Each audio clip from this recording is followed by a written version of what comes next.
Good morning. It's time for your weekly kick. Today I want to talk about something that as leaders we can so easily buy into. And it's a fallacy. It's not true. It's a lie, and what it does is it deteriorates our ability to lead others. What I'm talking about is this. Many of us get into a leadership position because we put in a significant amount of time and effort and energy learning and growing in our trade, in our skills, in our abilities. Doing the grunt work, doing the dirty jobs, and then we get into a leadership position and the thinking is, hey, I've done it. I've paid my dues. I don't have to do that anymore. I can just tell people to do what I want them to do. That doesn't work that way. Now, if you're in a management position, we don't always have the luxury or the ability to step back into our roles and put on the tools again, because the new role that we're in as a manager is taking up a lot of our energy, taking up a lot of our time and our drive. But here's what we need to do. We cannot miss this. And I have an illustration I want to show you this morning that shows how we can actually lead by example and what that means. In the 1940s, during World War II, there had been a number of different people try to lead the Allied forces, and nobody had done a really good job of it. Nobody had been able to bring them together. There was a lot of infighting between the different Allied countries because their leaders were proud and they wanted to, especially their military leaders, everybody wanted to be seen as the person that was leading the forces, that wanted to call the shots. Dwight Eisenhower was given that position. He was the supreme commander of the Allied forces.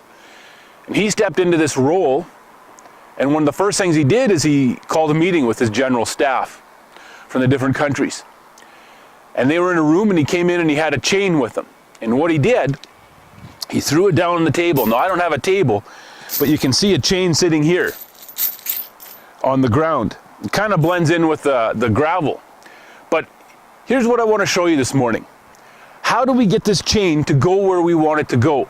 It's heavy. It's a chain that I use for towing people out of the ditch or if they get stuck in snow or mud. So it's a heavy chain.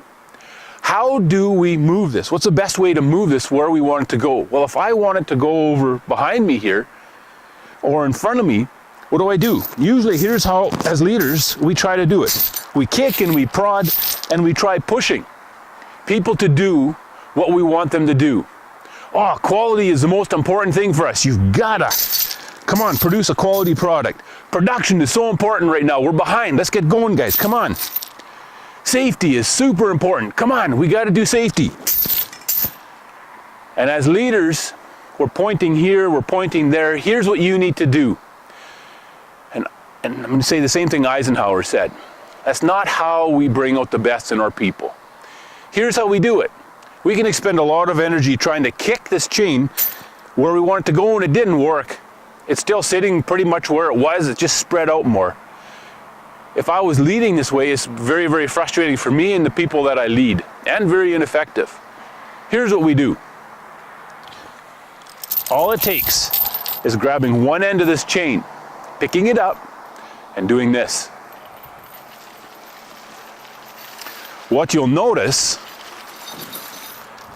is this chain is going exactly where I want it to go.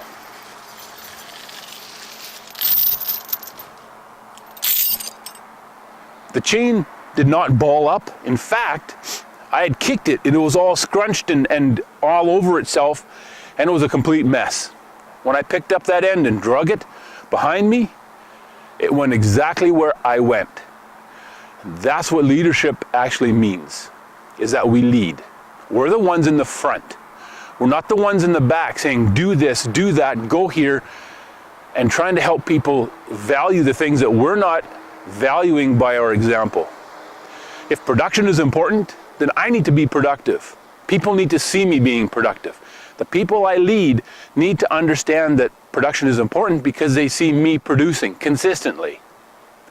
If I'm saying quality is important, I can't be cutting corners. Even when things get tough, even when there's challenges, I can't be the one cutting corners. I have to be emphasizing quality at all costs and actually living it out and leading the way in this. If I'm going to say safety is important and I want the people who I supervise to be acting in a safe manner, I need to be leading the way. I need to be the one who's wearing my PPE.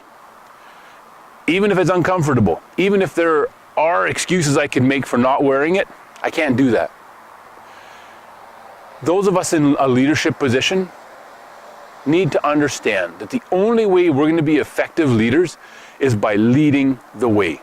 If we want our employees, if we want the people we lead to treat each other and our customers and our subcontractors and our suppliers with respect, then we need to be doing the same thing.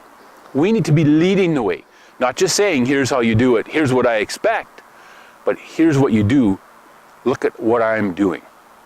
We all hear the stories about doctors who somebody goes in for a physical exam, the doctor says, you got to quit smoking and you got to quit drinking and you got to lose weight. While he or she is smoking on a cigarette, has a drink in their hand or going out for drinks at night and is 50 to 100 pounds overweight. They lose credibility. And as leaders, same thing happens to us.